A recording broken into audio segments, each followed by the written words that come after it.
This is episode 3 of Tell Me Your Radio Story. I'm your host, Dan Blackman. I love talking to radio professionals, and I love to find out how they started into the business, where they took that, or actually where it took them, and then where they are today. My guest this afternoon, you know his voice. You've heard it many times if you are in the New York, New Jersey area and trying to find out about traffic. You've also heard him in other different locales, voice-wise, that will tell you, you'll say, oh, that's who he is, and much more. His name is Bernie Wagenblast. Bernie, welcome. Thank you, Dan. Glad to be with you. I'm so glad that you are here today. So tell me your radio story. Where did you start? Well, like you, I had my start at Seton Hall University, WSOU, the college radio station there. And unlike a lot of my peers who were really gearing themselves more toward music and being DJs and things of that sort, my particular area of interest was news. And I was fortunate, my first paid job working in radio was at a 500-watt daytimer in Elizabeth, New Jersey, WJDM. And they hired me to go out and cover Board of Education meetings and city council meetings, basically what they call being a stringer. So you'd go out at night when the station was off the air, do some interviews, write a story up, and go back to the station and put it in for the next morning. So that was my first paid job in radio. So let's go back, because we are both Seton Hall alumni. WSOU, a tremendous radio station, has been in existence since 1948. Now, people who are viewing our podcast now around the country, it's not like a typical college station where you would just maybe hear it in the dorms or in the cafeteria. This is a station that has 2,000 watts. You hear it all over the New Jersey and New York metropolitan area, and it was a tremendous training ground. Tell me about your experience there. Well, I knew I wanted to work at the radio station from before I was a student. That's why I went to Seton Hall, was because of WSOU. And from freshman orientation on, I was in that radio station every available minute that I had. And like I say, my interest was news. So since there wasn't as much competition, it was a little bit easier maybe to get on the air doing newscasts and things of that sort. So that was what I did.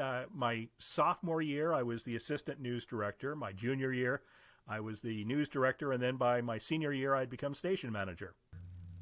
And how did you feel that you knew so many people in the area could hear you? Was there pressure on you, or you thought, this is great, this is what I want? Well, I was certainly nervous. I remember the first time I was on the air, again, freshman year, it was a sports cast that I had to do during the morning show. And my first sportscast, I made a big mistake. I said something like, I think it was about a Knicks game going on at the Garden.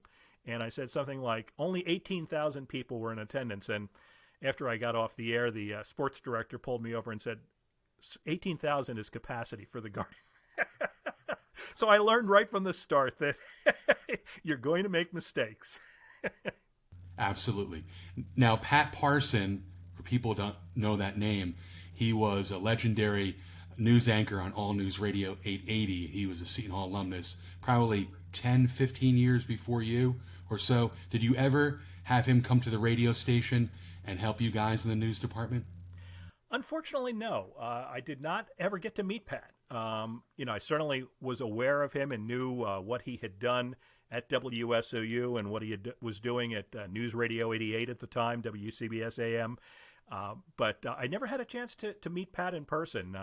I think a lot of what we did at the station at the time was really focused on kind of learning on our own almost, if you will, that we would have these opportunities to do things. And one of the first big stories that I tried to do was between my freshman and sophomore year that summer. At the time, they were still doing Army basic training down at Fort Dix, New Jersey. And I thought, hey, this would be an interesting story. It's, our age group, the people who are going through basic training. So why don't I reached out to the Army public affairs people and said, I'd like to do a story about this. And I figured I would just go down with my cassette recorder and do a few interviews and come back to the station and do something. And the Army had a much better idea for what they wanted to do.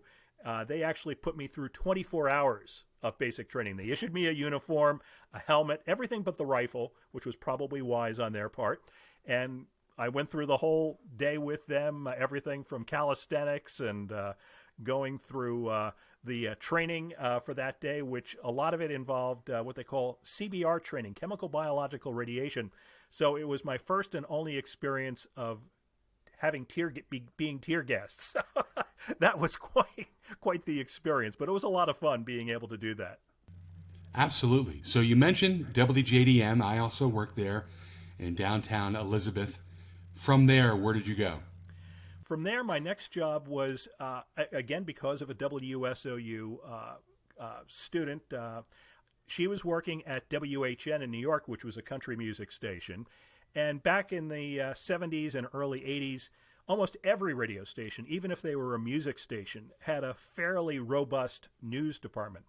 And she was leaving because she was graduating and asked if I would be interested in taking over her spot as what they called a news assistant. And as a news assistant, you basically did everything that a reporter did except being on the air. I wasn't in the union at the time, so I would go out and cover stories. I would write items for the newscasters, take cuts off of the network for newscasts, a little bit of everything that you would do, except, like I say, being on the air. But it was great experience because it was my first opportunity to work in New York City radio, and it was quite the experience being able to do that. So you did WHN and you did news. How did you get involved? I think originally it was called Shadow Traffic, correct? The traffic. Yes. Mm-hmm. They started up originally down in Philadelphia. That was where Shadow had its origins, and they had expanded to Chicago, but their third city was New York City.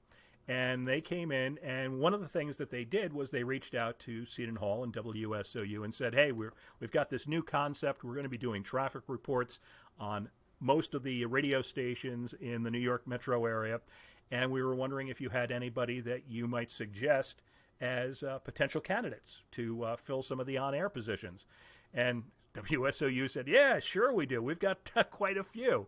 And when we signed on December 3rd, 1979, and I think there were four of us that were from WSOU that were part of that original on-air crew. So it was, again, I was 23 years old at the time and found myself working during drive time, the most listened to time, on two of the biggest radio stations in the world, 77 WABC, which was still music radio at the time, worked with Dan Ingram, and 1010 Wins, which was and still is an all-news radio station. So it was an unbelievable opportunity to be on the air in New York at such a young age, and not just on the air, but on air during drive time. And as one of the anchor people from Wins said to me much later on, in some ways you were getting more notice than even the anchor people because your name was being said 12 times an hour, because you had 6 reports an hour every 10 minutes, and they would introduce you by name. You would close out the report with your name. So you were getting your name out on this station 12 times an hour, which was fantastic in terms of getting noticed and people knowing who you are. Absolutely. Now, I've read, I think you did a story about this, but can you, for everyone watching right now, tell the little story about being on with Dan Ingram and doing traffic reports for him? Now, if people don't know in radio, I mean, Dan Ingram, he legendary afternoon guy, Kimosabi, everything, 50,000 watt station that you could hear all over the place. People were listening in different cities and states. So relay that story. Well, about a week before Shadow debuted, WABC made some changes, and they moved Dan Ingram into doing mornings. And part of that idea was to have more information as part of WABC. So they took on Shadow Traffic, and Bernie Wagenblast is not too much of a top 40 name, I suppose, too many syllables. So Dan himself came up with my air name of Jack Packard, which I was using for all the traffic reports. Well, one Monday morning, the first report at 6 o'clock, I get to the end of the report where I'm supposed to say, this is Jack Packard, WABC Shadow Traffic. And I guess I was still half asleep. It was a Monday, and I blurt out, I'm Bernie Wagenblast. And then I try to cover up real fast, which is impossible, of course, in live radio. I mean, I'm Jack Packard. And the thing that I like about that the most, it was one of the few times that Dan really lost it in terms of laughing. I completely caught him off guard, obviously. I was terrified. I figured this is the end of my broadcasting career. I've screwed up with Dan Ingram on ABC. I might as well start looking for another job after this. But Dan, being the professional that he was, just made a lot of jokes about it and got a great laugh out of it. And I live to broadcast another day, thank goodness. I think Wagenblast is, you could say like Wagenblast, a top 40. That's a good name to have on the air. But I understand. And he, what a pro he was. Do you have the actual audio of that? Or have you ever had it? Yes. In fact, if you go to YouTube and do a search on Traffic Reporter Forgets His Name, somebody posted the audio from that. The way I got the audio, believe it or not, one of the other stations that I was doing, WBAB on Long Island, which was a progressive rock station at the time, they didn't want to pay to have a news wire in the station, so they would record WABC's news reports at 5 minutes to the hour and kind of rewrite the headlines for their own newscasts. So they happened to have a cassette that was running, and they caught it and sent it to me. So that was the way I originally got the audio and was able to listen to it.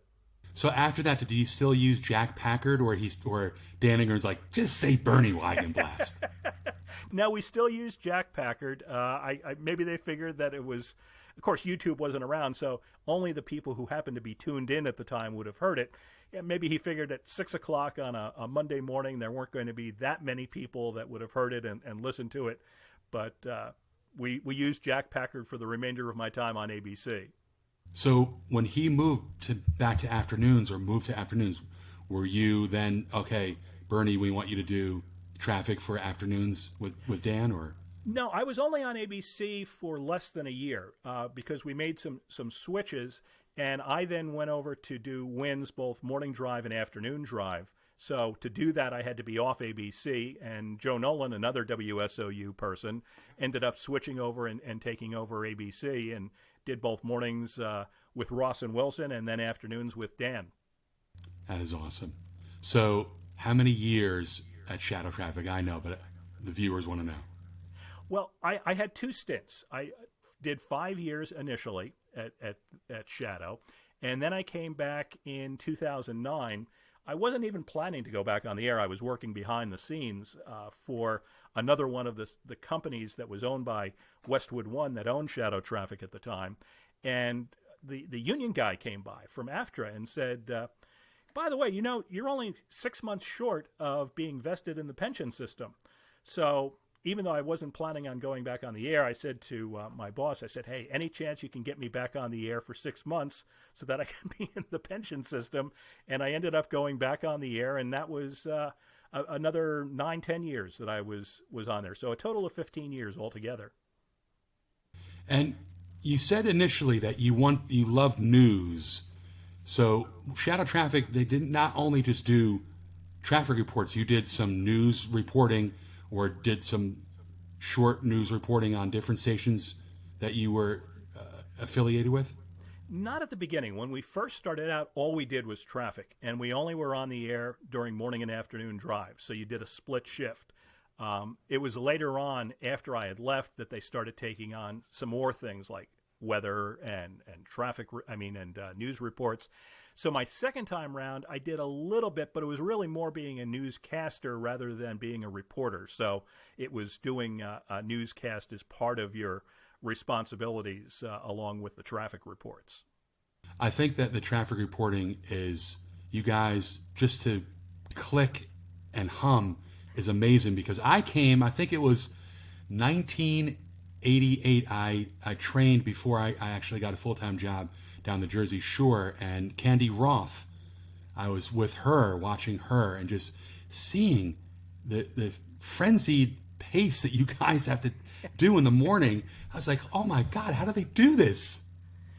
You get into a rhythm, and I've said, I think the toughest job of being a traffic reporter isn't being a traffic reporter, it's the person that fills in for the traffic reporter when they're on vacation or they're out sick, because you don't have the opportunity to have that rhythm down and that rapport that you do with all the jocks that you're working with or the newscasters.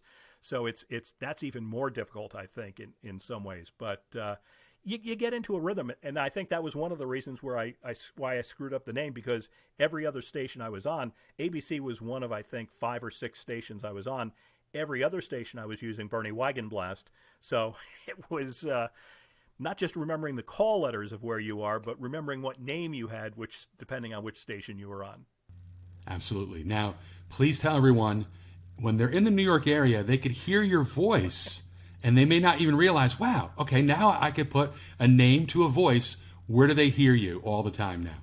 Well, let me give you and them a hint. The next downtown number 2 will arrive in 3 minutes. Please stand away from the platform edge. So if you're in the subway, you'll probably hear me there.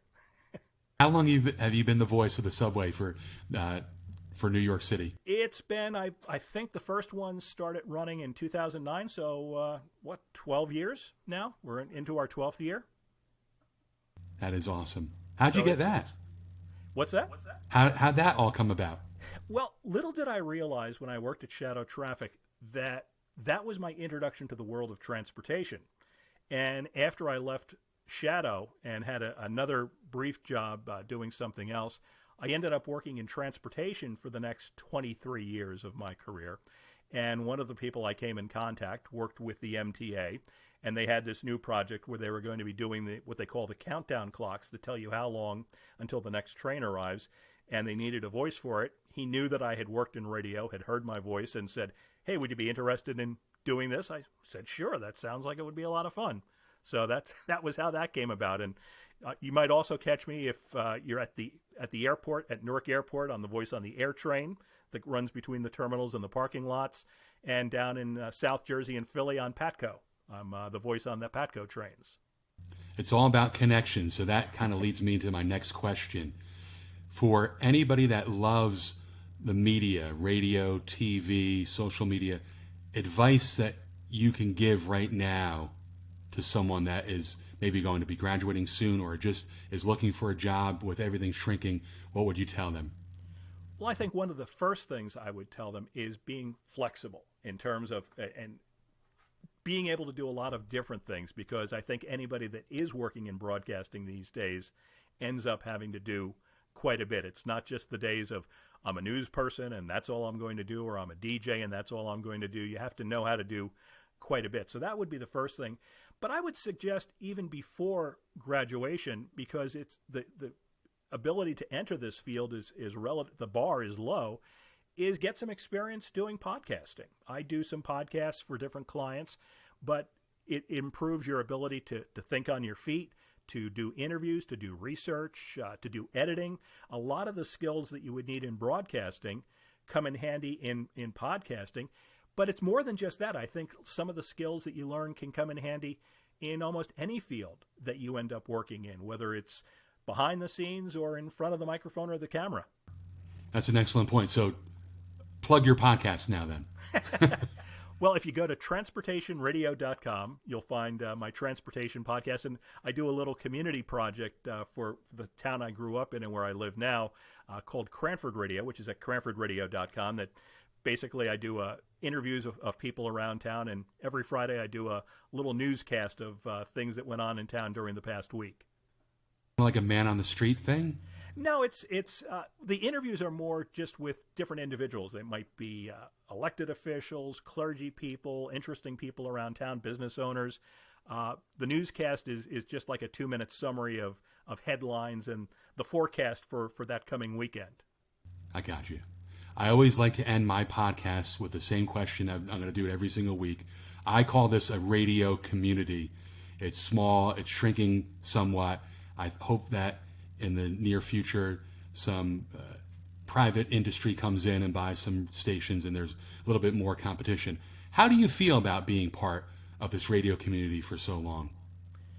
Well, as you can tell just from what I named my podcast, they both have the word radio prominently in them. I'm proud of having been involved with radio. I think I never could have imagined when I was a student back at WSOU that I would have had a career like I've enjoyed. And even though I didn't work in radio the entire time, I think what I did in radio really informed so much of my life, both work-wise and even in other areas of my life, other things that I've been involved with as a volunteer. It was fantastic to have been part of that. And like I say, even with the podcasting, to still be a part of it in a little bit of a different fashion than I ever could have imagined. Well, Bernie Wagenblast, thank you so much for being my guest. Now you know, when you travel to New York City or Philadelphia and you're doing Patco in Philadelphia area, the subway, or you're in Newark Airport, now you can tell people, hey, I know that guy's name. You know who you just said that? It's Bernie Wagenblast. Bernie, thank you so much, and I appreciate it. Thank you so much, Dan. Glad to be a part of it.